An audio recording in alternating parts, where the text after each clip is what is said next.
भगवते वासुदेवाय। ओम नमो भगवते वासुदेवाय। कृष्णाय वासुदेवाय देवकी नंदनाय च नंदगोपकुमाराय गोविंदाय नमो नमः। जय श्री कृष्ण चैतन्य प्रभु नित्यानंद श्री अद्वैत गदाधर शिवासादि गौर भक्त वृंद। हरे कृष्णा कृष्ण कृष्ण हरे हरे, हरे राम राम राम हरे हरे। बलराम पूर्णिमा की, बलराम जयंती महोत्सव की जय। गौर प्रेमानंदे हरि हरि बोल। स्कान पंजाबी बाग श्री श्री राधा राधिका रमन, श्री श्री कृष्ण बलराम,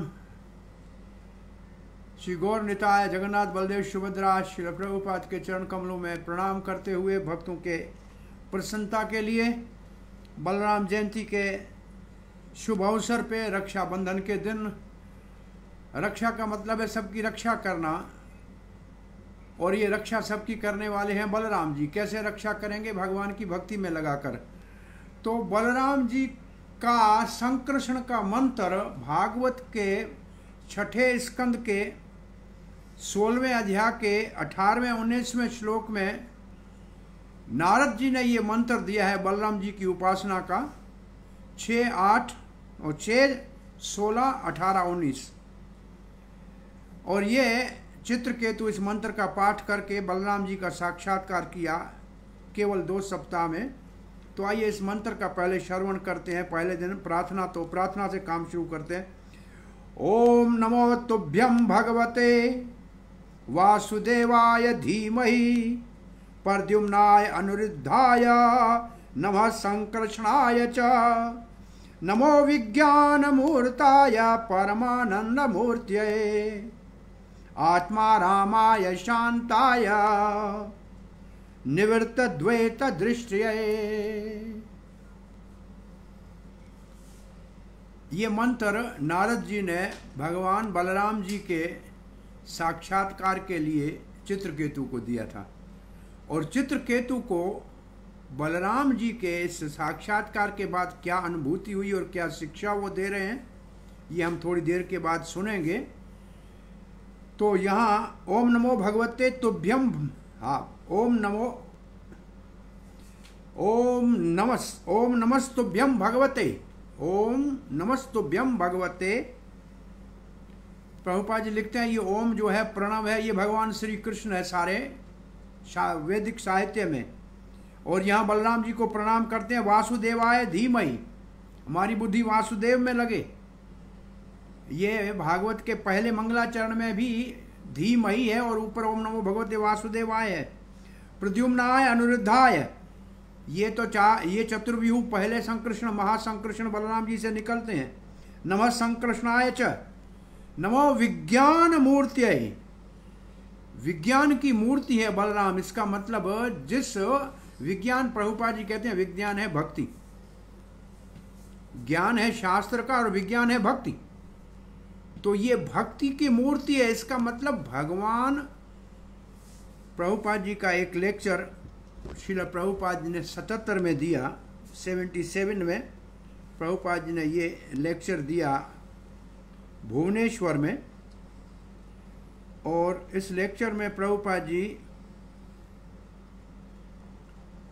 कहते हैं वेदों में ये जो लिखा है, नायम आत्मा बलहीनेन लभ्य,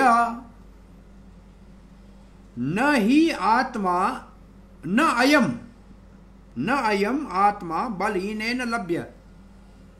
तो प्रभुपाद जी लिखते हैं इसमें बलराम जी की कृपा के बगैर, बलराम जी की अगर कृपा नहीं करेंगे तो कोई भी आत्म साक्षात्कार नहीं करता है, आत्मा के स्वरूप को नहीं जान सकता है कि जीवेर स्वरूप है कृष्ण नित्यदास। ये बलराम जी की कृपा के बगैर हो नहीं सकता है। ना अयम आत्मा बलहीनेन लभ्य। प्रभुपाद जी का 77 2 फरवरी का ये लेक्चर भुवनेश्वर में है। और फिर कहते हैं वही बलराम जी, बलराम हैला निताय और नित्यानंद के रूप में आए हैं, इसलिए हमको बलराम जी का शरण लेना चाहिए।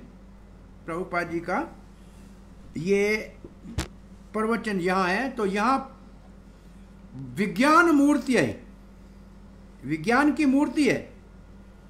अच्छा, ये विज्ञान प्राप्त हो जाए, क्या विज्ञान भगवान की भक्ति, कृष्ण भक्ति प्राप्त हो जाए, उसका साधन शुरू करें तो क्या मिलेगा? परमानंद मूर्ति है, स्वयं परमानंद की मूर्ति है। और जो उनके सानिध्य को प्राप्त करता है उसको परमानंद की प्राप्ति होती है। आत्मा रामाय, और स्वयं आत्मा राम है। और जिसके ऊपर कृपा करते हैं उसकी आत्मा संतुष्ट हो जाती है। किससे? कृष्ण भक्ति से। शांताय, स्वयं तो शांत है, और स्वयं जो शांत है, जो उनके शरण में जाएगा वो भी शांत हो जाएगा। निवृत्त द्वैत दृष्टि, फिर कोई द्वैत नहीं रहेगा संसार में, सर्वत्र भगवान की अनुभूति करेगा। तो इस मंत्र से आज बलराम जी के आविर्भाव के ऊपर प्रणाम करते हुए अब एक स्तोत्र का पाठ करते हैं। बलराम जी का ये प्रसिद्ध बहुत उत्तम स्तोत्र गर्ग संहिता में विशेष रूप से है। और बलराम जी का परम शिष्य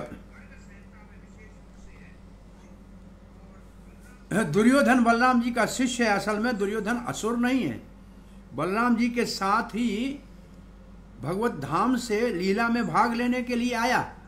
हरे कृष्ण, आइए। तो ये मंत्र के भाव ये है, देवादिदेव भगवान कामपाल नमोस्तुते। देव आदि देव, देवों के भी देव, आदि देव, भगवान। कौन सा भगवान है? श्री बलराम। ये बहुत महत्वपूर्ण है। पूर्ण भगवान श्री कृष्ण, उनका द्वितीय देह बलराम। तो ये बलराम जी को पहले भगवान श्री कृष्ण ने अपने विस्तार करके प्रकट किया। उसका मुख्य उद्देश्य क्या है? उसका मुख्य उद्देश्य है भगवान को जानने के लिए, भगवान की प्रेममयी भक्ति करने के लिए सेवक बनना पड़ता है, अपने स्वरूप को समझना पड़ता है। और उसको समझाने के लिए भगवान ने कहा कौन मेरी सेवा सिखा सकता है? तो सेवा की मूर्ति के रूप में बलराम जी प्रकट हुए, सेव्य भगवान के रूप में, जो हमको सेवा सिखाते हैं। और यही भाव लेके चैतन्य महाप्रभु भक्त के रूप में प्रकट होके सेवा सिखा रहे हैं कि भक्ति कैसे करनी है। सो भगवान श्री बलराम जी देव देव आदि देव काम पालाय। काम का मतलब होता है इच्छा, और जीव की इच्छाएं बहुत हैं, अनंत है, अनंत काल से आ रही हैं। लेकिन जब जीव इच्छा करे कि मुझे कृष्ण का प्रेम प्राप्त करना है, मेरे जीवन का लक्ष्य प्रेममयी राधा कृष्ण की भक्ति है, तो ये इच्छा पूरी करने में कामपाल है। नमोस्तुते, नमो अनंताय।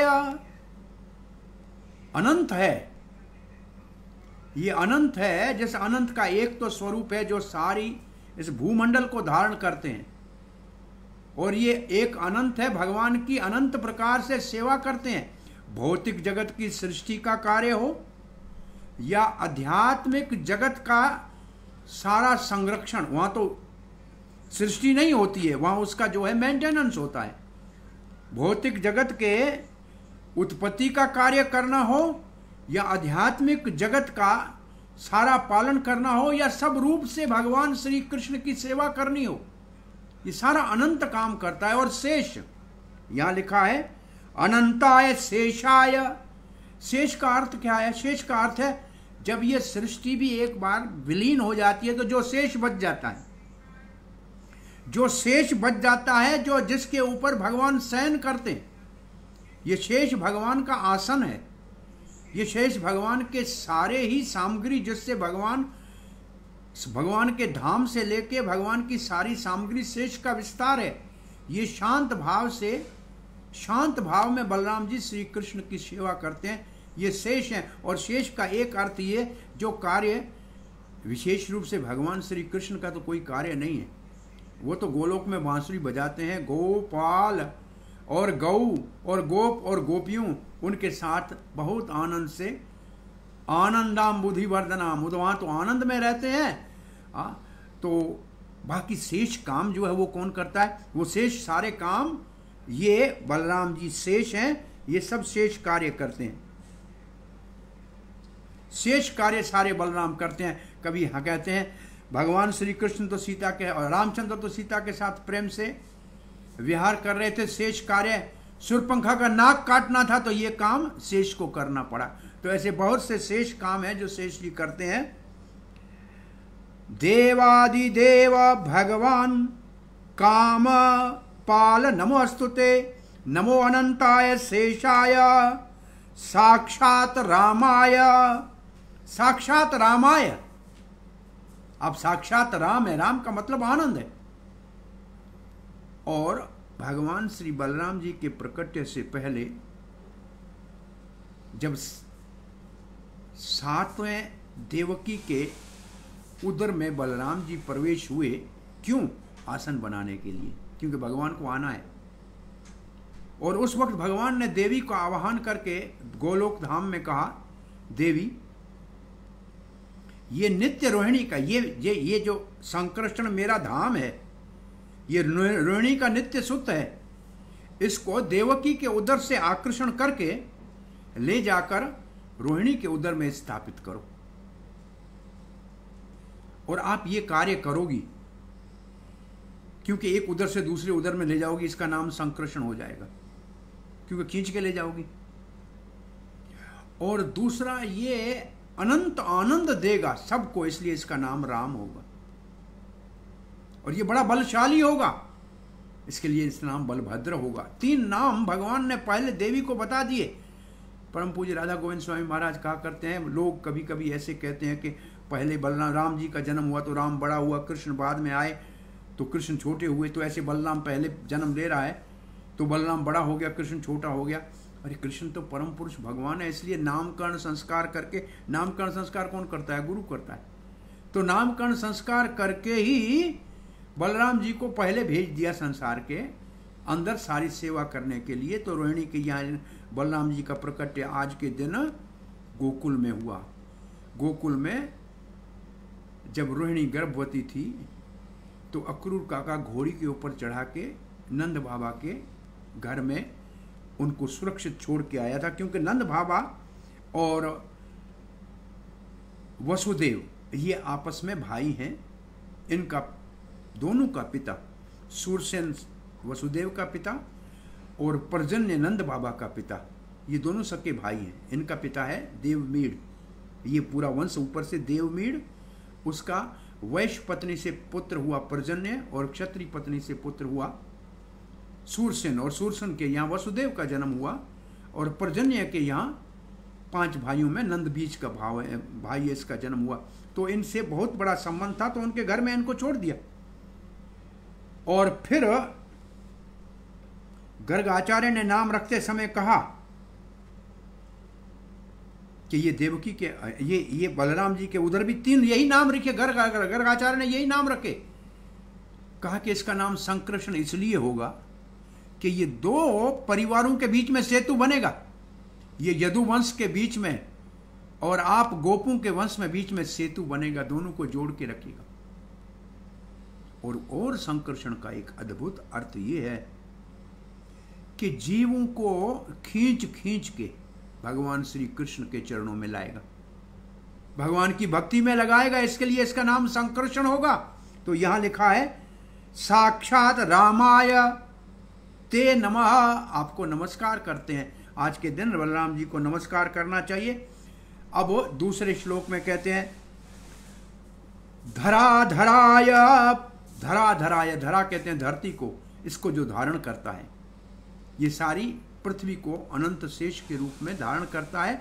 और उनके फण के ऊपर ये तो एक सरसों के दाने के बराबर होती, तो धरा धराय पूर्णाय, वो पूर्ण है, अपने आप में पूर्ण है, क्योंकि भगवान ऐसे जहाँ चैतन्य चरितमृत में वर्णन आता है बलराम जी के तत्व का। आज बात करते हैं कि बलराम जी का जब वर्णन किया जाए, एक बलराम जी के तत्व का वर्णन, एक बलराम जी की लीलाओं का वर्णन, एक बलराम जी की शिक्षा का वर्णन। तो आज आपने तत्व का वर्णन तो सुना, 2 दिन से आपके पास कथा चल रही थी तो उसका वर्णन सुना, लीला का भी वर्णन सुना है प्रायः।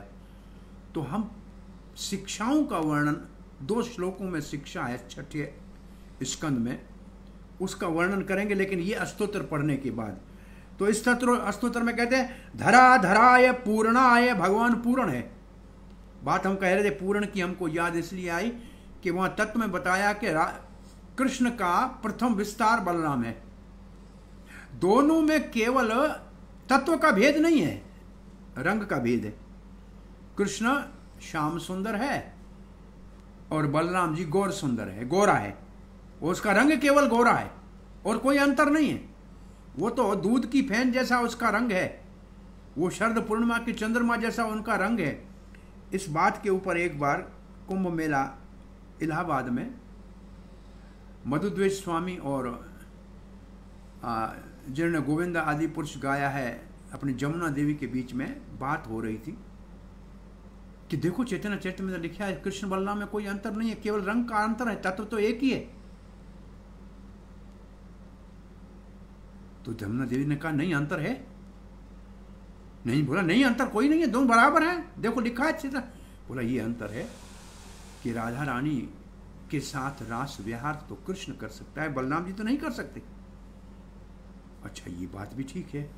तो तमाल कृष्ण महाराज सुन रहे थे, उन दोनों के बीच में ये बात चल रही थी कि कोई अंतर नहीं है कृष्ण बलराम में, नहीं कोई अंतर है कृष्ण बलराम में। तो प्रभुपाद जी से जाके पूछा तमाल कृष्ण महाराज ने कि ये जमुना देवी और मधुदेश महाराज में ये विचार चल रहा है कि कृष्ण बलराम में कोई अंतर नहीं, ऐसे स्वामी जी कह रहे हैं।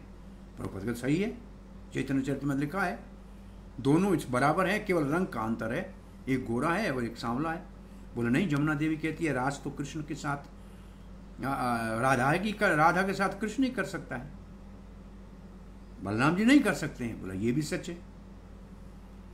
तो तुम्हाल कृष्ण महाराज कहते दोनों सच्चे कैसे हो सकते हैं? तो प्रभुपाद कहते हैं आप भी सच कह रहे हो, यू आर ऑल्सो राइट। तो गिरिराज महाराज ये कथा बताते हुए कहते हैं इसका मतलब है जिसकी जितनी अनुभूति होती है, जैसे हाथी को 5 अंधे कहें कि एक कहे कि उसका पेट दीवार है, एक कहे कि उसका पाँव खंभा है, एक कहे कि उसका सूंड जो है डाली है और पूंछ उसका जो है वो रस्सी है और कान उसका पंखा है, तो झूठ ये भी नहीं बोल रहे हैं, लेकिन पूर्ण सत्य नहीं है। तो भगवान के विषय में पूर्ण सत्य समझना बहुत मुश्किल है, इसलिए कहा है पूर्ण है, अब पूर्ण है। धरा धराय पूर्णाय स्वधर्म शीर पाण्ये स्वधाम स्वधामिने स्वधामिने, आप स्वयं भगवान का धाम बनाते हैं। और शीर पाणी, शीर कहते हैं हल को जिसके नीचे फाल होती है ना, तो सीता जिसका नाम सीता शीर से हुआ वो, तो क्षीर पाणी, पाणी कहते हैं हाथ में हल धरा है, इसका मतलब हुआ क्षीर पाण्ये सहस्र शिर से नित्यम, आपके तो सहस्र शिर हैं, हजारों फन में है आप। राम संकृष्णायत ते, आप संकृष्ण है, आप राम है। और अब कहते हैं रेवती रमण त्वम वही, आप रेवती रमण है। तो रेवत महाराज ये द्वारका के इस क्षेत्र का नाम जो है, द्वारका का नाम, द्वारका तो गोपियों ने तब रखा जब वो भगवान ने योग माया से उनको वहाँ बुला लिया।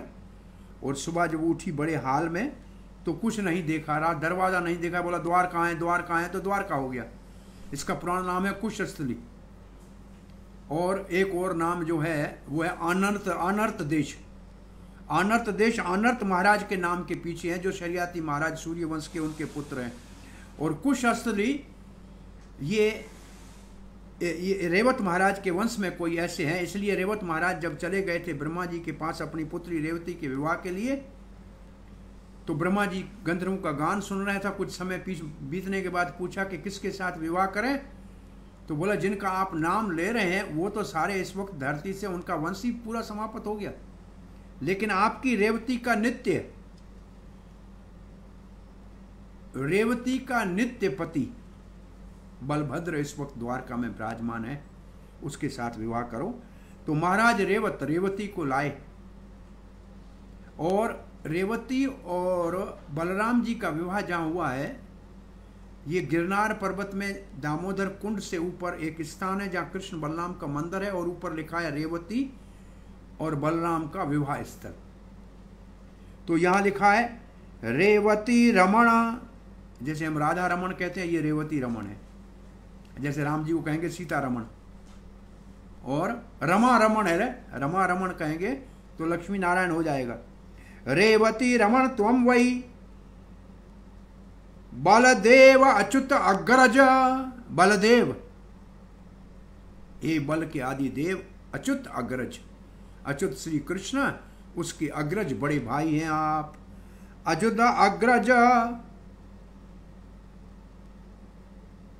रेवती रमण त्वं वै बलदेव अच्युत अग्रज हल आयुध। हल आयुध, आपका जो शस्त्र है, वो आयुध, शस्त्र जो है, शस्त्र कहते हैं हथियार को, और अस्त्र कहते हैं जो मंत्रों से, ब्रह्म अस्त्र कहेंगे, और हल शस्त्र कहेंगे, धनुष बाण को शस्त्र कहेंगे। तो हल धराय, हल आयुध प्रलंब घ्न, प्रलंब का घन करने वाले, प्रलंबासुर को का वध करने वाले। ये प्रलंबासुर के वध की कथा आपने सुनी होगी कि खेलने के लिए आया था, दो पक्ष हो गए, और हारेगा कंधे पे उठाएगा बलराम जी को कंधे पे, बलराम जी जीत गए, प्रलंबासुर हार गया। दूसरी तरफ सुदामा जो है जीत गया, कृष्ण हार गया, सुदामा के कंधे के ऊपर कृष्ण चढ़ गया। लेकिन प्रलंबासुर बलराम जी को लेके उड़ा और पलवल की तरफ आके पहुंचा, और पलवल जब पहुंचा तब बलराम ने समझा ये कोई ग्वाल बाल तो है नहीं, ये पलवल प्रलंबासुर का। यहाँ तक जब पहुंचा तब मुक्का मार के उसको मार दिया। तो ये प्रलंब घ्न, प्रलंबासुर का हत करने आए। पाही माम पुरुषोत्तम, हे पुरुषोत्तम मेरी रक्षा करो, हे पुरुषोत्तम मेरी रक्षा करो। बलाय बलभद्राय ताल अंकाय नमो नमः। बलाय बलभद्राय, इसका तो नाम आपको अर्थ है ताल अंकाय। भगवान बलराम जी का जो रथ है, जो रथ आप देखेंगे कभी जब द्वारका अपना जगन्नाथपुरी में रथ यात्रा निकलती है, तो बलराम जी के रथ के ऊपर ताल वृक्ष की ध्वजा है। कृष्ण गरुड़ ध्वज है, कृष्ण की ध्वजा के ऊपर गरुड़ का चिन्ह है। अर्जुन की ध्वजा के ऊपर कपि ध्वज है, अर्जुन का एक नाम, हनुमान जी का चिन्ह है। और बलराम जी की ध्वजा के ऊपर ताल वृक्ष का चिन्ह है। बलराम जी के सारथी का नाम भी है मालती है, मैं समझता हूं। तो ताल अंकाय नमो नमः। बल्लाय बलभद्राय ताल अंकाय नमो नमः। नीलांबराय गौराय, नीलांबर कृष्ण का नाम है पीतांबर, और बलराम जी को कहते हैं नीलांबर। ये नीला कपड़ा पहनते हैं, ब्लू कपड़ा। क्यों पहनते हैं ब्लू कपड़ा? बोला कृष्ण से इतना प्रेम है, जैसा कृष्ण का रंग ऐसे कपड़ा पहनते हैं। जब कृष्ण ने मट्टी खाई ब्रह्मांड घाट पे, तो ग्वाल बालों ने बलराम जी के संग जाके मैया यशोदा को शिकायत की कि मट्टी खा रहा है। दूध मक्खन चुरा के खाता था, बांट के खाता था, मट्टी खा रहा था अकेला कृष्ण, किसी और को तो साथी बनाया नहीं, सब ने शिकायत लगा दी। तो मैया ने कान पकड़ के कहा कि ये सब ग्वाल बाल तुम्हारी शिकायत कर रहे हैं। बोला झूठ बोल रहे हैं, मेरे से लगा करके। बोला तुम्हारा भाई अग्रज बलराम ऐसे कह रहा है। बोला मैया तुम उसको सफ़ेद समझती हो, वो देखने का सफ़ेद है, दिल का काला है। वो मेरे को रोज़ चिढ़ाता है, कहता है कि तू यशोदा का जाया थोड़ी है, तेरे को मोल का लाया है। अरे वहाँ क्या दिल का काला है कि भगवान झूठ बोलेंगे, कृष्ण का झूठ बोलेंगे, सत्य संकल्प नहीं। अरे उनके दिल में कृष्ण बसता है, इसलिए दिल उसका काला है। बाहर से देखने का गोला है, बाहर पहनने कपड़ा, राधा रानी भी नीला कपड़ा पहनती है क्योंकि कृष्ण का रंग नीला है, और बलराम जी भी नीले कपड़े पहनते हैं, नीलांबरा है। आप नंदगांव के मंदिर में जाएंगे ऊपर तो कृष्ण बलराम दोनों सांवले हैं, नंद यशोदा के पास बैठे हैं। वहां पूछेंगे तो पंडित जी बताएगा कि बलराम जी कहते हैं कृष्ण के रंग के कारण कितने असुर आए, उसको आपदा न पहुंचा सके, इसलिए मैं ऐसा रंग करता हूं। ऐसा मैं रंग करूंगा तो मेरे को लेके जाएंगे, तो मैं उसको मार दूंगा, कृष्ण की रक्षा कर लूंगा। तो कृष्ण के रंग के कपड़े पहनते हैं, नीलांबराय नीलांबराय गौराय, आप स्वयं गोरे हैं। ऐसे कृष्ण का हृदय बहुत गोरा है क्योंकि गौरी राधा रानी उसमें विराजमान है। ये बलराम जी भी उनके हृदय में ही विराजमान है। और ये दोनों भगवान को इतने प्रिय क्यों हैं, राधा और बलराम इतने बड़े प्रिय क्यों हैं? क्यों दोनों ही गुरु के अंदर जो कृपा की मूर्ति गुरु होता है वो तो राधा रानी का कृपा की मूर्ति है। राधा रानी कृपामयी राधे, दयामयी राधे। और जो उनके अंदर बल है, शक्ति है, विज्ञान है, विज्ञान मूर्ति, वो बलराम जी से आता है। और ये दोनों गुरु जी के ऊपर गुरु तत्व है, गुरु सेवा सिखाते हैं। इसलिए जो भगवान को निकट किसी को ले जाए वो भगवान को बहुत प्रिय है। इसलिए वृंदावन के अंदर जो गोरे दाऊ जी का मंदिर है, अटल राय चुंगी के पास गोरे दाऊ जी, वो है राधा रानी लेकिन दाऊ जी के वेश में है। और इसका नाम दाऊ जी है क्योंकि बड़ा भाई है, कन्हैया छोटा भाई, दाऊ जी बड़ा भाई। तो यहाँ लिखा है, हाँ यहाँ हम ये एक लाइन दोबारा पढ़ते हैं। बल्लाय बलभद्राय तालंकाय नमो नमस्ते, नीलांबराय गौराय गौराय, अब गोरे हैं। रोहिण्याय, रोहिणी के जैसे कौनती है ऐसे रोहिणी है। एक कौनती है अर्जुन और रोहिणी है बलराम जी, ऐसे जो है देवकी हो जाएंगे कृष्ण या यशोदाय, तो उसके पुत्र हैं आप। रोहिणी सुताय, इस यहाँ रोहिण्याय लिखा है। रोहिण्याय ते नमः, आपको नमस्कार करते हैं। अब उन्होंने उनकी लीला सारी इस श्लोक में किन किन असुरों का वध किया है उनके नाम सुन लीजिए। धेनुकारी, धेनुका सुर का वध करने वाले, ये तालवन में राधा गोविंद महाराज स्वामी क्या करते हैं परम पूज्य कि ये धेनुका सुर जैसे कोल्ड स्टोरेज में जो ताज़ा माल रख देते हैं, किसी को खाने नहीं देते हैं, ऐसे ताज़ा फल किसी को खाने नहीं देता था। तो वहाँ बलराम जी ने इसको क्यों मारा, गर्ग संहिता में लिखा है कि ये बलि महाराज के संतान में था। और प्रहलाद को भगवान ने वचन दिया था तुम्हारे 21 पीढ़ियों का मैं किसी का वध नहीं करूँगा, इसलिए इस गधे के रूप में आए हुए धेनुकासुर का वध कृष्ण ने न किया और बलराम जी के द्वारा इसका उद्धार हुआ। धेनु का अरि, अरि का मतलब शत्रु। मुष्टिक अरि, ये मुष्टिक चारों ओर मुष्टिक, जो कंस ने 2 बड़े पहलवान खड़े किए थे उसमें मुष्टिक को मारा। और फिर कूट अरि, मुष्टिक के बाद कूट, शल, तोशल आए तो कूट जो दूसरा बड़ा रेसलर था उसको मारा।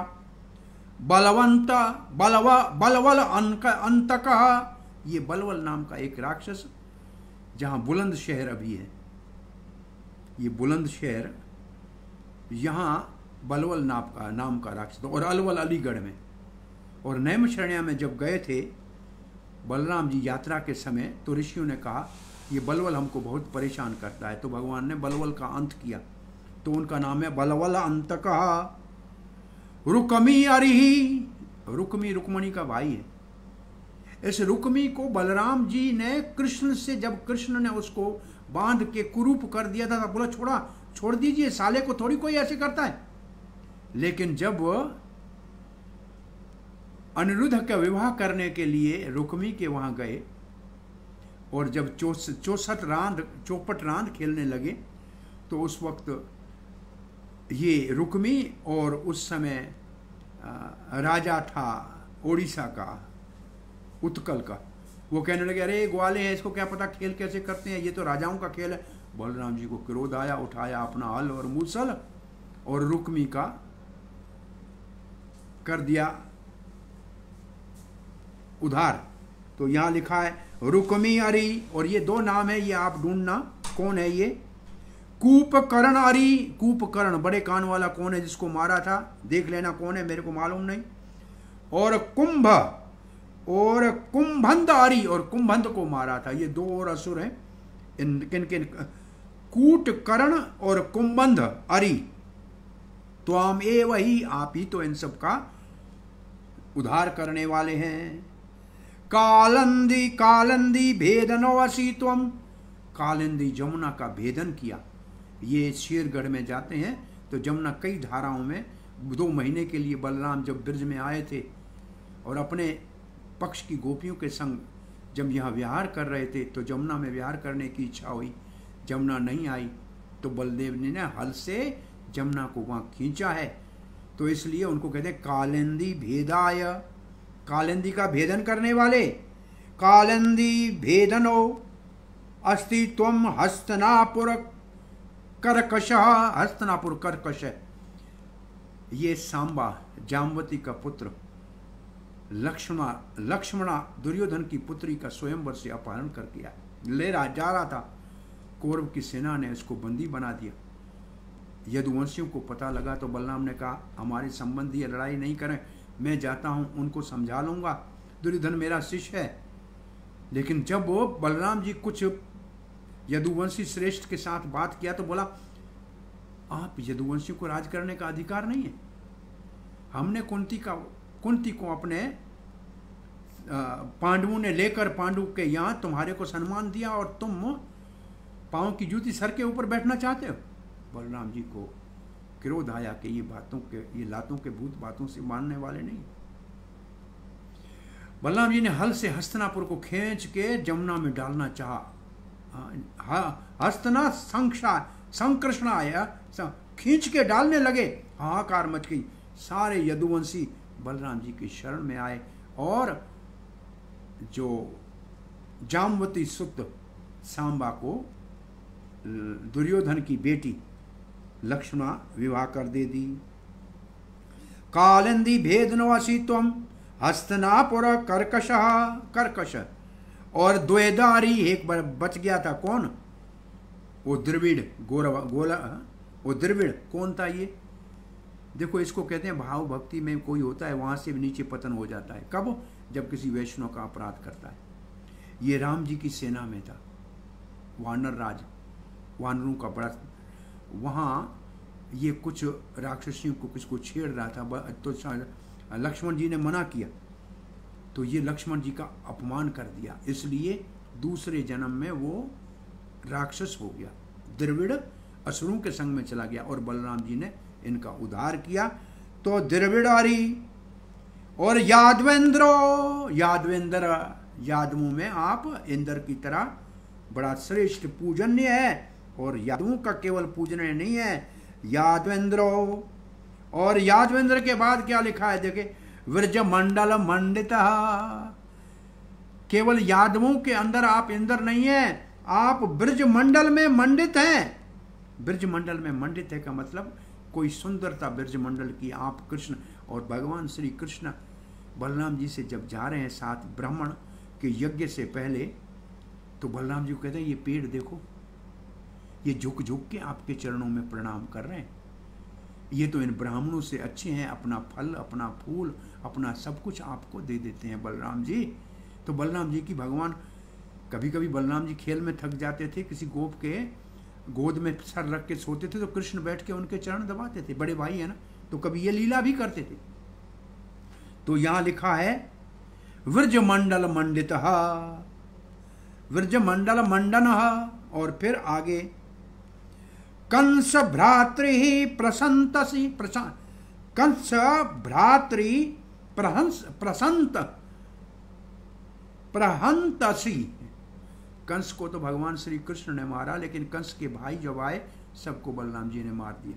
कंस भ्रात्रा, कंस के भाइयों का सबका समाप्त। और तीर्थ यात्रा कर प्रभु, बलराम जी ने सारे तीर्थों की यात्रा की। दक्षिण भारत के सारे तीर्थों का नाम लिखा है, और नैमिषारण्य से लेके, अयोध्या से लेके, सेतुबंध से लेके, और दक्षिण भारत के सारे तीर्थों का सारा वर्णन, और नित्यानंद ने भी सब तीर्थों का भ्रमण किया है, क्योंकि शिक्षा देनी है कि जो भक्ति करेंगे उनको इन सब तीर्थों में जाकर भक्तों के संग करके और तीर्थों की महिमा, भगवान की लीलाओं को सुनना है। तो तीर्थ यात्रा करह प्रभु, ये तीर्थ यात्रा बलराम जी कब करने गए?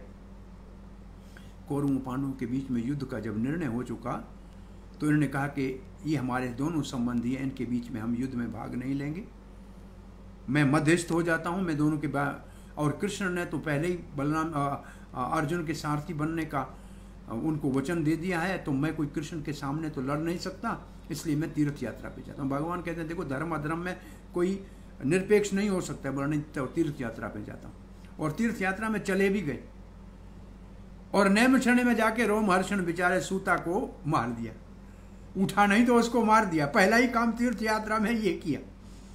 तो सब ऋषियों ने कहा कि हमने तो यमराज को बुला के यहाँ बिठाया था कि जब तक ये कथा करेगा तो कोई नहीं मरेगा, और जो कथा करने वाला वो भी चल बसा। बलराम जी का इच्छा क्या था? बलराम जी की इच्छा था कि ये सूता तो सारे पुराणों का आचार्य है, अब भागवत पुराण के आचार्य मैं आचार्य हूँ, मेरी अपना मैं नया इसके पुत्र रोमहर्षण के पुत्र जो है अपना रोमहर्षण का पुत्र जो भागवत सुना रहा है, इसका नाम अभी आएगा एक ज़बान में, और इस सूता को बलराम जी ने अपना प्रतिनिधि बना के भागवत की परंपरा को शुरू कराया। ये जो सूता रोमहर्षण का बेटा, अब इस वक्त ज़बान पे नाम नहीं आ रहा, आ जाए तो बता देंगे, हरे कृष्ण। तो तीर्थ यात्रा पे तब ये चले गए थे।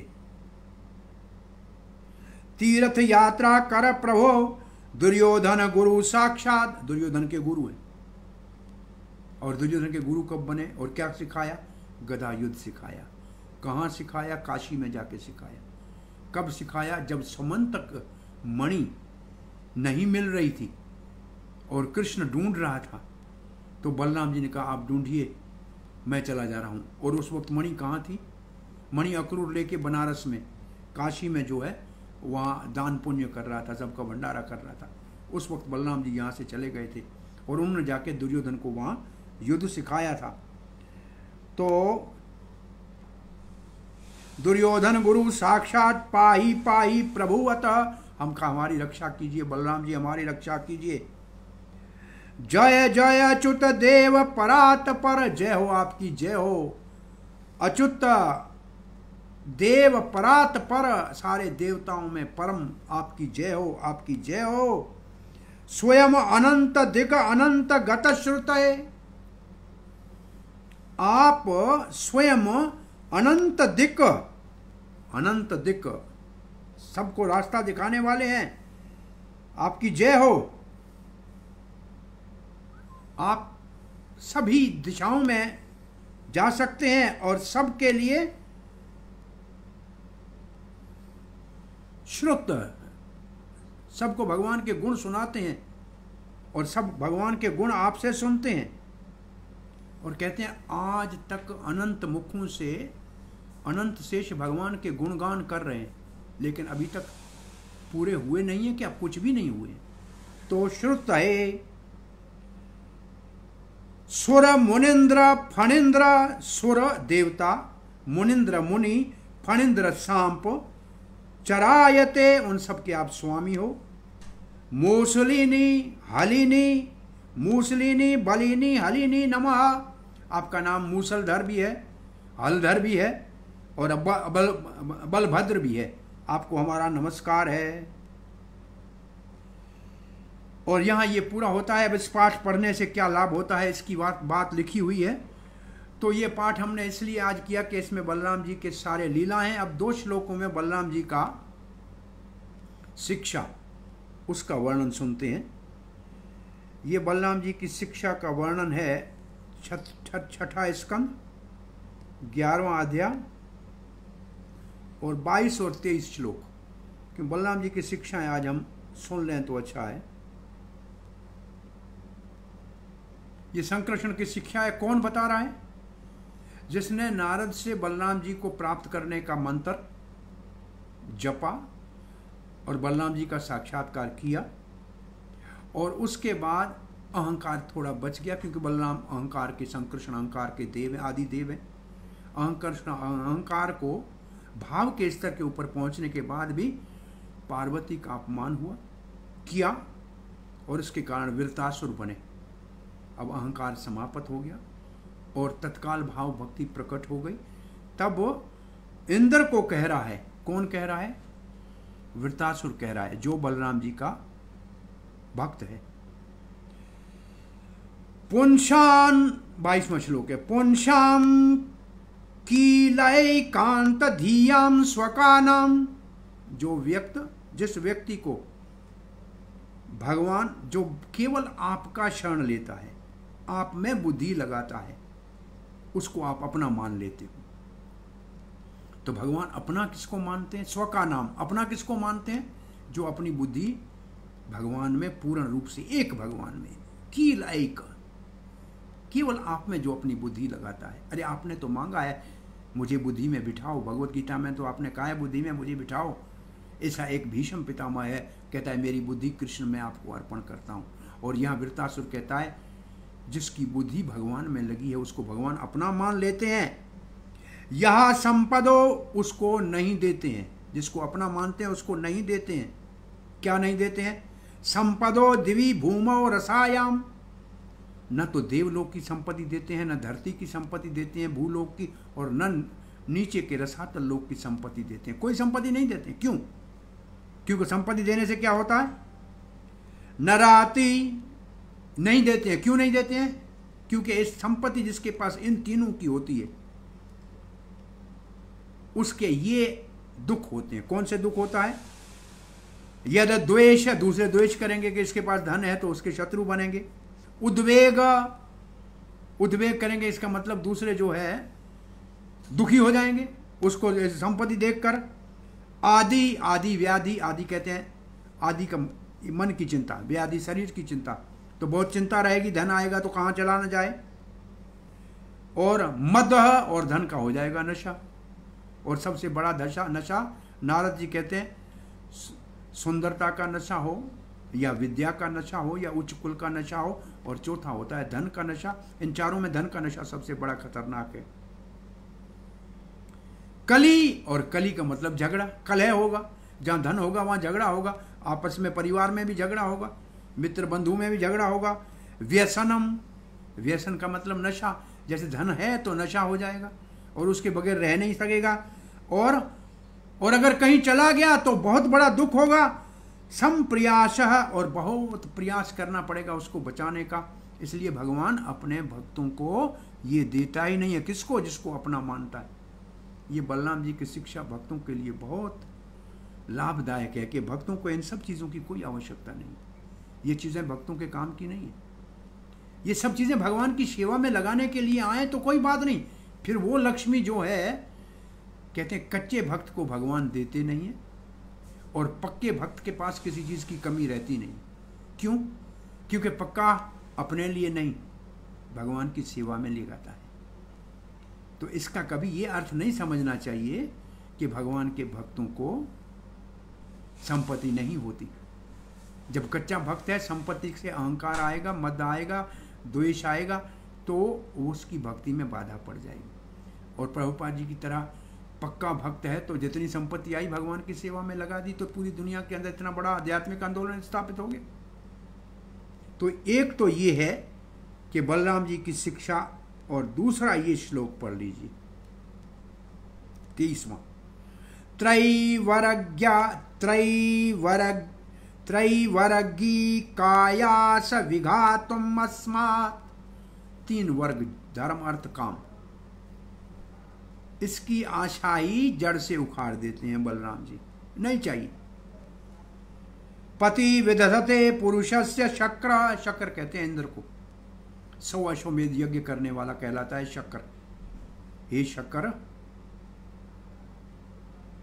हे शक्र, ये छोटा नाम है सतक्रतु का। सत मतलब 100, क्रतु मतलब यज्ञ। ये शक्र पति विदधते पुरुषस्य, ये जिसको स्वामी अपना मान लेता है, जिसको अपना सेवक मान लेता है, जिसको अपना बना लेता है, उसको ये 3 वर्ग नहीं देता है, धर्म अर्थ काम मोक्ष नहीं देता है।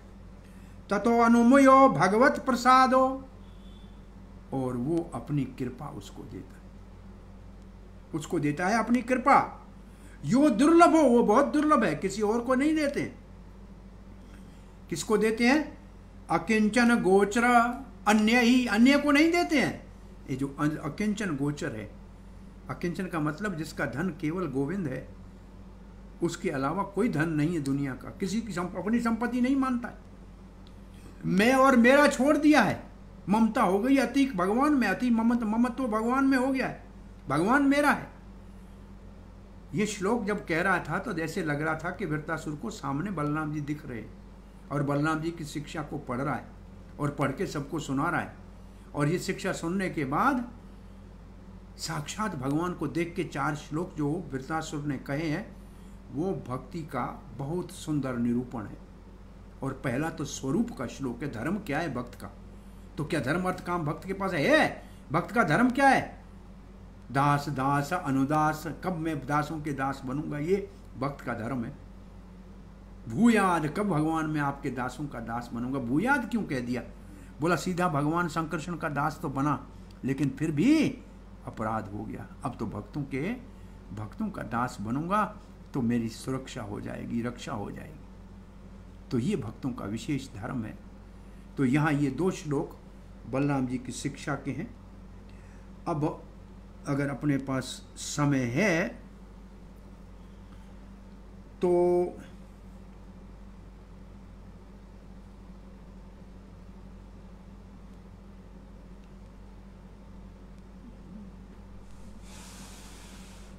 दस 2 13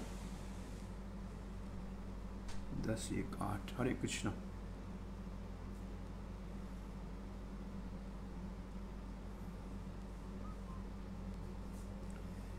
ये एक परीक्षित महाराज ये प्रश्न पूछ रहे हैं, सबको मालूम है भागवत में।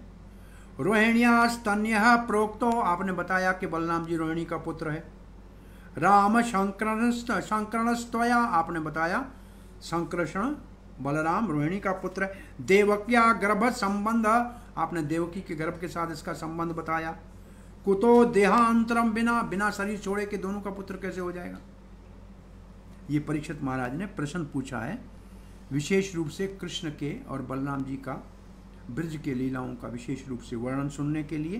तो इस प्रश्न के अंतर्गत बलराम जी के प्रकट्य का भी वर्णन दूसरे 10वें स्कंद के दूसरे अध्याय में आएगा। तो बलराम जी के आपने चैतन्य चरितमृत के सारे श्लोक रोज मेरे ख्याल में सुन रहे हैं, पढ़े हैं, तो उनका पाठ नहीं करते हैं। बलराम जी की कोई विशेष कोई आपका कोई विशेष प्रश्न है, जिज्ञासा है? हरे कृष्णा। कोई प्रश्न है, जिज्ञासा है? हरे कृष्णा। हाँ, कोई प्रश्न जिज्ञासा है?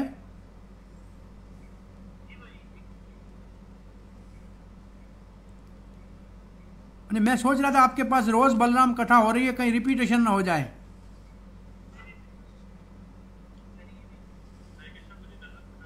धन्यवाद।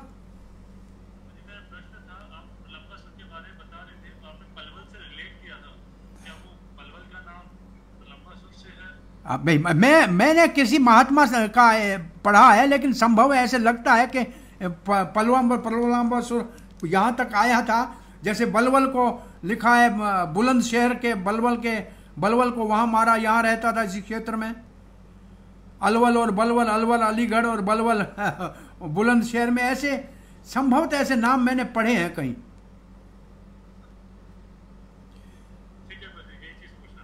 हरे कृष्णा। और कोई प्रश्न है क्या?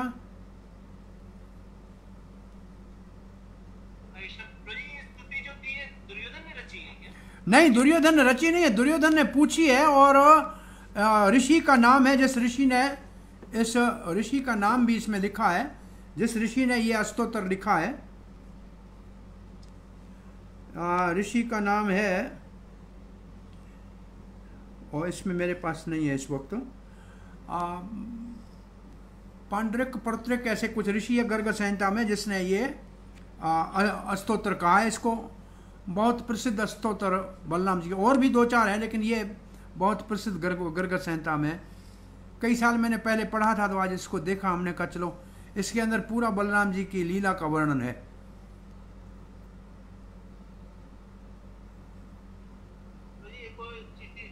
बलराम 1 साल बड़े हैं कृष्ण से कि 7 दिन बड़े हैं? हमारे पास तो 7 दिन ही मानते हैं। 1 साल 7 दिन या सिर्फ 7 दिन ही मानते हैं, मैं समझता हूँ। 1 साल का नहीं, 1 साल कहना नहीं चाहिए, क्योंकि गर्भपात हो गया और फिर वैसे तो दिखाया ऐसे गया कि भाई गर्भपात हो गया 7वां देवकी का, तो दूसरे बालक के जन्म में दुनिया की दृष्टि से 1 साल लगना चाहिए, लेकिन भगवान को प्रकट होना है तो किसी वक्त भी हो सकते हैं। और मेरे को पूरा ऐसे कहीं से पढ़ा हुआ ध्यान में नहीं आ रहा है कि केवल 7 दिन है, कि 1 महीना 7 दिन है, 1 साल 7 दिन है। निर्णय से मैं नहीं कह सकता। आपने जैसे बताया था बलराम जी अपनी गोपियों के साथ जब रास कर रहे थे तो यमुना में विहार करना चाह रहे थे, तो यमुना जी आने रही थी, तो उन्होंने फिर उनको खींचा, तो फिर यमुना जी घबरा गई और फिर वो आए, उनके प्रति उन्होंने प्रार्थना भी की। तो मेरा प्रश्न ये था कि यमुना तो कालिंदी के रूप में भगवान कृष्ण की पटरानी है, तो उन्होंने मतलब एक तरह से भगवान कृष्ण की पटरानी के साथ ऐसा व्यवहार कैसे किया? देखो, एक आदि भौतिक रूप है जमुना का, जो नदी के प्रभाव के रूप में रहती है, और एक उसका आध्यात्मिक रूप है कालिंदी का, जो भगवान के साथ उनका जो है वो प्रेम का संबंध है। वैसे जमुना ऐश्वर्य के भाव से कालिंदी के रूप में द्वारका में रहती है, माधुर्य के भाव से ब्रज में भी विराजती है, लेकिन ये आदि भौतिक रूप नदी का है। तो आदि भौतिक रूप जो है उसको आकर्षण किया है, आध्यात्मिक रूप के प्रति ऐसा भाव नहीं है। ऐसे मैंने कहीं पढ़ा था, वहाँ लिखा था कि 3 रूप हैं इसके, जैसे गंगा के भी, ये तो धरती में बहती है, तो गंगा का रूप जो है वो तो एक नदी के भाव का है, लेकिन वैसे तो देवी के रूप में वो गंगा देवी है, जो भीष्म पितामह की माता बनी है, और वैसे तो ब्रह्म द्रव्य है जो कारण सागर में पड़ा होता है, वहाँ से गिरा है। ऐसे जमुना जी का ये आदि भौतिक रूप है, और आदि देविक रूप में वो कालिंदी के रूप में भगवान के साथ विवाह हुआ है। आध्यात्मिक रूप में तो भगवान की नित्य प्रियसी है। वो तो अपने स्कंद पुराण के महात्म में तो भागवत में लिखा है कि कालिंदी ने कहा है कि मैं राधा रानी की किंकरी हूँ, और कालिंदी है जो सबको भगवान की नित्य लीला में प्रवेश कराती है। तो उस दृष्टि से वो आदि भौतिक रूप से आकर्षण किया है, आध्यात्मिक रूप से नहीं।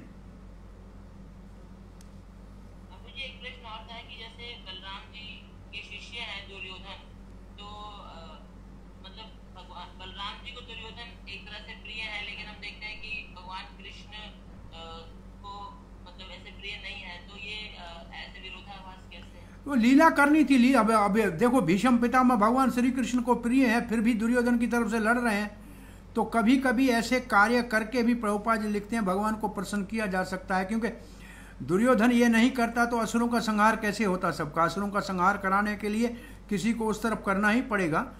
वैसे दुर्योधन बलराम जी का है शिष्य, और बलराम जी के साथ गर्ग संहिता में लिखा है, इसका नाम भी नवात कवचों का राजा है, कैसे कुछ है। कहा कि मैं कैसे रहूँगा आपके बगैर, यहाँ आप जा रहे हैं नीचे अवतार लेने के लिए, तो कहा आप दुर्योधन के रूप में आना, मैं आपको शिक्षा दूंगा। गर्ग संहिता में ऐसे लिखा है।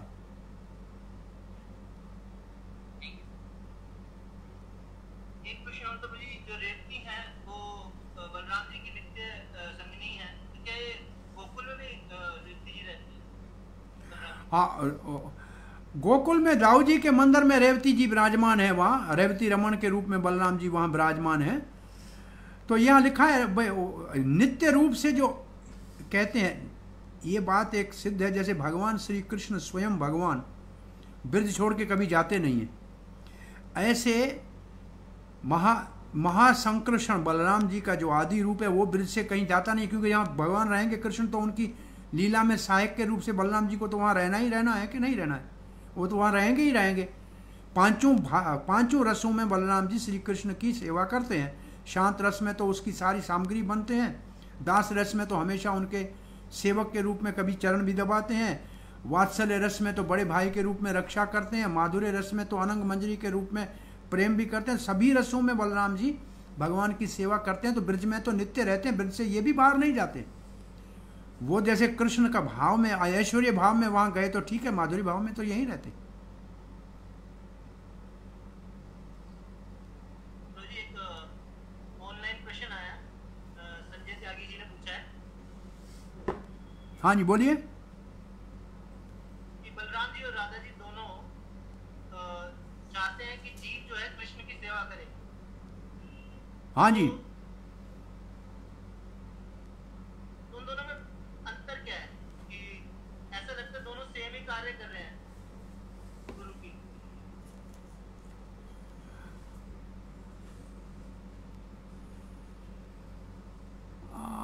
बलराम जी सबको कृष्ण की भक्ति में लगाते हैं और राधा रानी के पास पहुंचाने के बाद राधा रानी उनको भगवान की अंतर। अब इसका एक दृष्टि से देखा जाए तो बलराम जी तो राम जी के साथ भी लक्ष्मण के रूप में आए,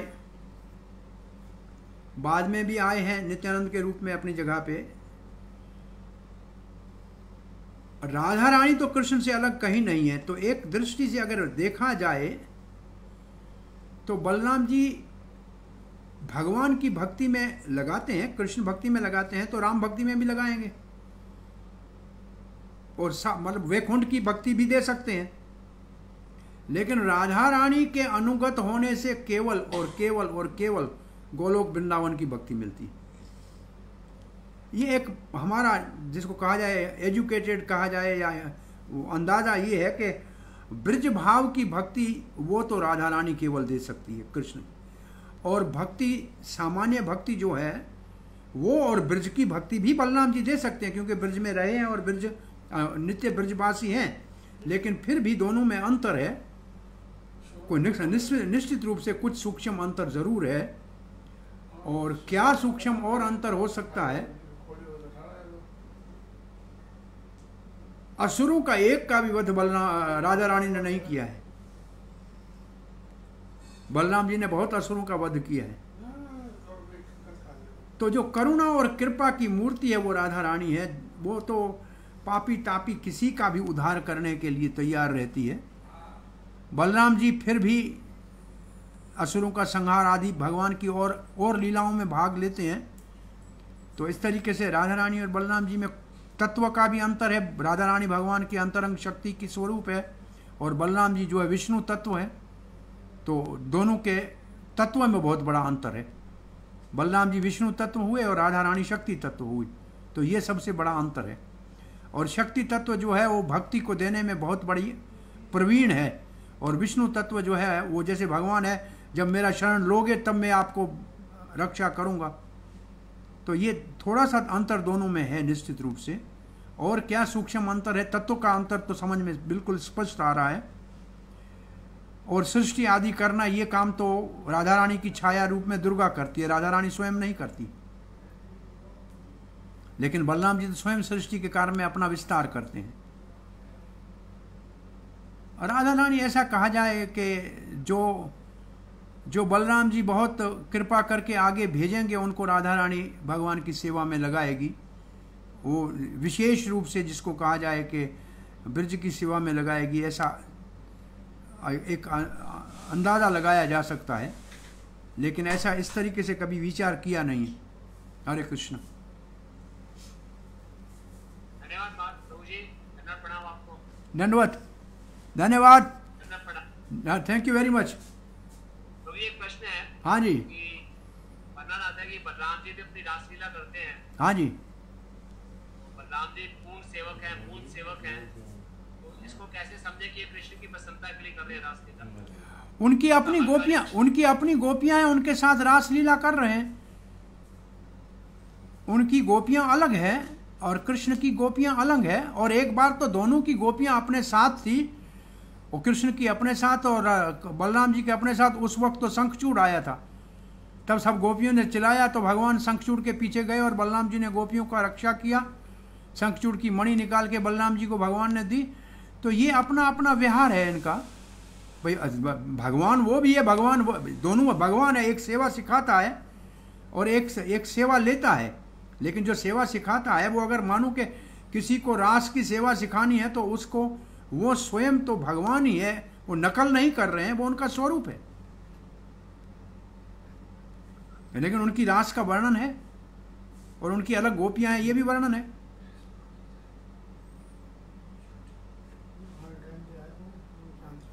प्रभु जी कि बलराम जी संवित और संदनी दोनों शक्तियों के अधिष्ठाता हैं। बलराम सच्चित आनंद तीनों कहना चाहिए इसमें। दो मैं आनंद नहीं है तो फिर रामायण कैसे होगा? सारे विष्णु तत्वों में सच्चित आनंद तो होता ही है, लेकिन परिपूर्ण रूप से आदि रूप से कृष्ण में है। और उन्हीं कृष्ण का ही, जैसे एक प्रकाश जो है ब्रह्म ज्योति का है, वो सूर्य में भी आता है, चंद्र में भी आता है। ऐसे ये सभी सच्चित आनंद है। राम जी भी सच्चित आनंद होंगे तो बलराम जी भी। लेकिन बलराम जी को वैसे अवतारों में रूप गोस्वामी ने ऐसे नीचे गिना है, ज्यादा मतलब विस्तार में पहला बलराम जी है भगवान श्री कृष्ण का। लेकिन वैसे अवतारों के जो कलाओं के हिसाब से बलराम जी को लघु भागवत अमृत में नीचे गिना हुआ है, इतना ऊपर नहीं गिना हुआ है जितना, जैसे हम पहले दूसरे ही नंबर पे कृष्ण के साथ कहते हैं, ऐसा नहीं लिखाया हुआ है। क्योंकि वो सिखाने के लिए आते हैं, प्रायः अपनी भगवता का प्रदर्शन करते नहीं। भगवान की तीन अंतरंगा शक्ति है, संदनी शक्ति, संवित और हलादिनी। हाँ जी, हलादिनी का अधिष्ठाता श्रीमती राधा रानी है। लेकिन वो राधा रानी हलादिनी का है, लेकिन उसी का सीता भी तो हलादिनी है, लक्ष्मी भी तो हलादिनी का विस्तार है। तो ऐसे हलादिनी का कोई विस्तार तो बलराम जी के साथ भी तो होगा।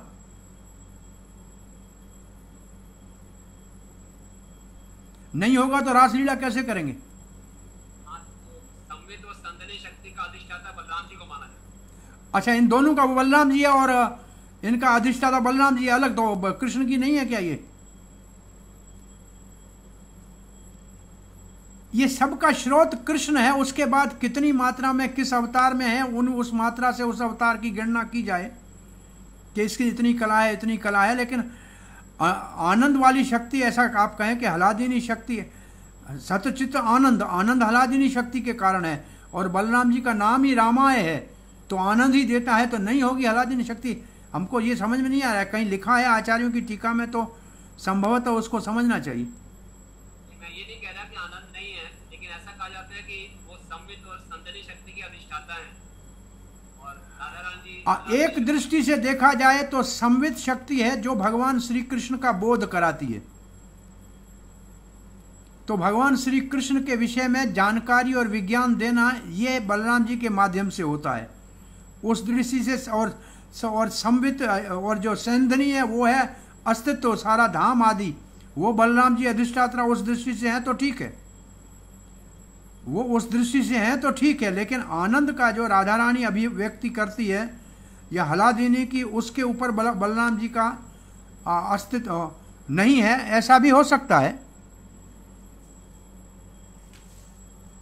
उस दृष्टि से विश्लेषण करेंगे तो ऐसे हो सकता है कि संवित का मतलब कृष्ण का ज्ञान देना, कृष्ण के विषय में ज्ञान विज्ञान दिलाना, ये बलराम जी का काम है। और सांधनी का मतलब है अस्तित्व, जितना भी आध्यात्मिक जगत का अस्तित्व है, जो जिसके ऊपर कृष्ण का जो पूरे आध्यात्मिक जगत को मेंटेन करते हैं, वो संधनी शक्ति, वो बलराम जी की हो गई। और राधा रानी जो है वो हलादिनी शक्ति है, वो भगवान को आनंद देती है। हलादिनी शक्ति कराए कृष्ण सादा आस्वादन, हलादिनी शक्ति कराए भक्तेर पोषण, भक्तों का पोषण वो हलादिनी शक्ति करती है। तो ऐसे इस दृष्टि से आप कहें तो संभव है कि दो शक्तियों का अधिष्ठाता बलराम जी है और राधा रानी एक शक्ति की अधिष्ठात्री है। ये दोनों में अंतर है, अगर आप ऐसा कहना चाहते हैं तो ये बहुत अच्छा लग रहा है, ये लॉजिकल लग रहा है।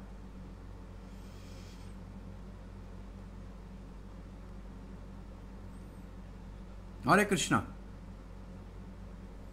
ये लॉजिकल लग रहा है।